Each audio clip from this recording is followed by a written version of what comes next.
Alors, passons à l'écriture de l'algorithme. Donc, nous avons expliqué l'idée du tri de sélection. Donc, on a dit en 3 étapes, la sélection du minimum, ensuite l'échange de ce minimum avec la première valeur du tableau, d'accord? Donc, forcément la première position. Et puis ensuite, le fait de répéter cette méthode sur le reste de la liste, donc en excluant à chaque fois, successivement, tous les éléments qu'on a bien placés. Donc, on va avoir en conclusion l'idée qu'ici, on va répéter ce travail, donc n-1 fois, puisqu'il n'y a pas besoin d'aller classer le dernier élément de la liste. Alors, en termes de stratégie, donc on voit bien la répétition, il va falloir juste qu'on organise cette idée. Alors, pour le faire schématique, si je représente ma liste, je viens de dire qu'elle était numérotée donc de 0 à n-1, puisqu'elle contient donc n éléments. Et donc, à un moment donné, je vais avoir déjà classé donc un certain nombre d'éléments. Donc, je vais avoir placé i éléments et je vais me placer donc à une certaine situation. Donc, je vais dire que ceci, c'est le moment i. Donc, le nombre i. Je suis en train de regarder cet élément-là. Et donc, ici, cette partie-là de la liste, elle est déjà triée. D'accord ? Et ce qui m'intéresse, c'est de me concentrer sur le tri de la suite. Donc, j'ai une écriture.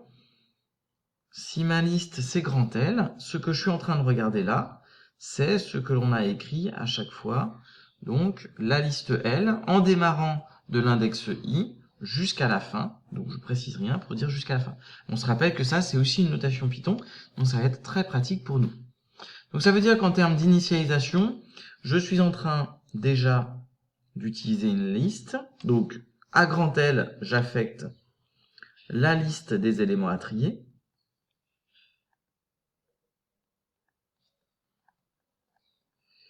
Et puis, j'ai besoin d'un deuxième petit nombre, petit n, qui est la longueur de cette liste. Maintenant, fort de ce que j'ai expliqué au-dessus, je vais donc faire une boucle pour. Donc, je change un peu mes couleurs simplement pour vous le matérialiser. Je vais prendre dans ma boucle pour une valeur i, donc ce fameux i là qui était au-dessus. Donc, pour i allant du début, c'est-à-dire l'index 0, à un cran avant le dernier. Donc, je ne veux pas aller jusqu'à n-1, mais je vais aller jusqu'à n-2.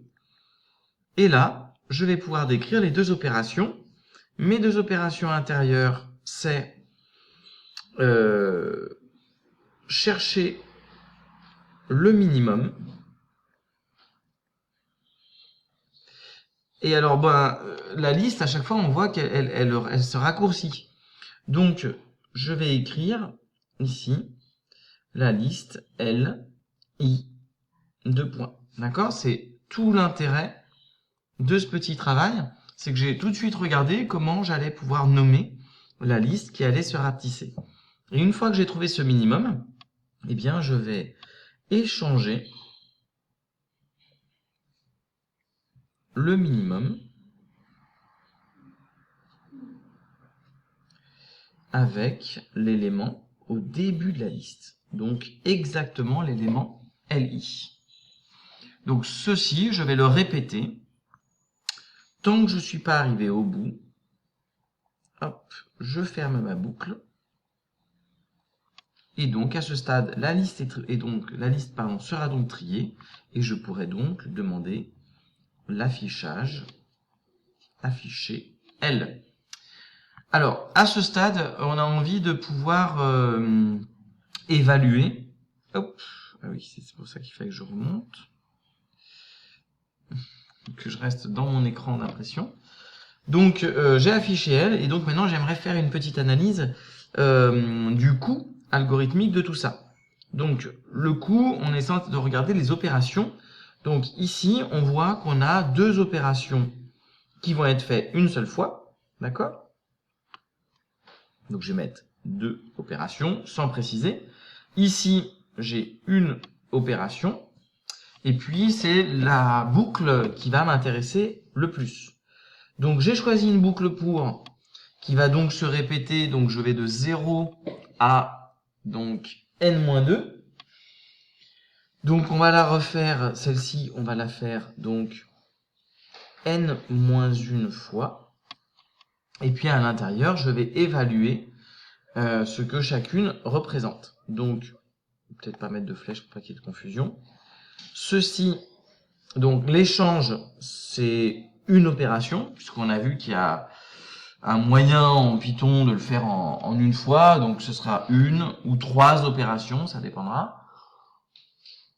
Et puis après, la recherche du minimum, alors bah ça, on l'a écrit en une phrase, mais ça va demander un peu de boulot. Parce qu'il faut que donc je prenne un élément, et puis que je le compare à tous les autres.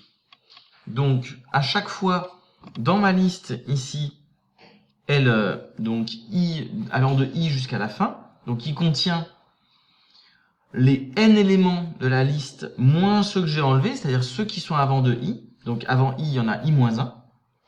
Donc ici, il faut que je fasse des comparaisons avec n-i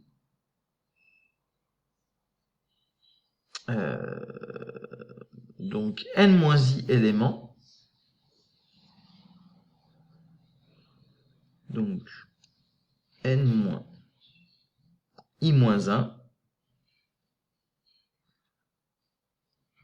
éléments.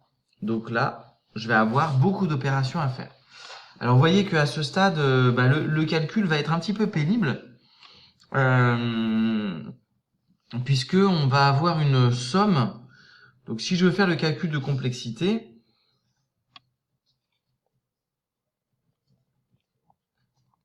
eh bien je vais avoir ici n-1 fois ce calcul ici détaillé avec en rouge. Donc au début je vais avoir i égale à 0, donc je vais faire n-1 opération, puis ensuite je vais en faire n-2 opérations, puis ensuite je vais faire n-3 opérations, etc. jusqu'à donc une opération. Et donc on a ici une suite, de raisons négatives, une suite arithmétique de raisons négatives. Et donc ça va nous permettre de faire un calcul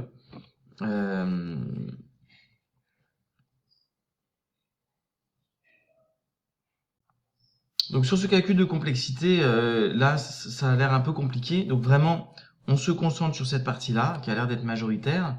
Finalement, si je réécris cette somme dans l'autre sens, on va avoir, hop, n-3, n-2, plus n-1. Et on reconnaît la somme des termes consécutifs. Donc ça, c'est quelque chose qu'on va rencontrer très souvent. La somme des termes consécutifs, j'ai calculé finalement, ici j'ai n-1 terme, et je vais multiplier ça par la moyenne des extrêmes. Alors la moyenne des extrêmes, c'est-à-dire 1 et là n-1, donc 1 plus n-1, le tout divisé par 2. Et donc ça me donne exactement n fois n-1 sur 2. Donc, encore une fois, en termes de complexité, on se rappelle un petit peu de nos courbes. Ici, on veut se demander de quel type on est. Est-ce qu'on est proportionnel à n ou est-ce qu'on est quadratique, linéaire? Et on voit qu'avec un petit développement, ici en haut, on a donc du n carré divisé par 2 moins n sur 2. Donc, ce qui l'emporte, c'est ce terme pour n grand. Et ce terme-là, eh bien, il est quadratique.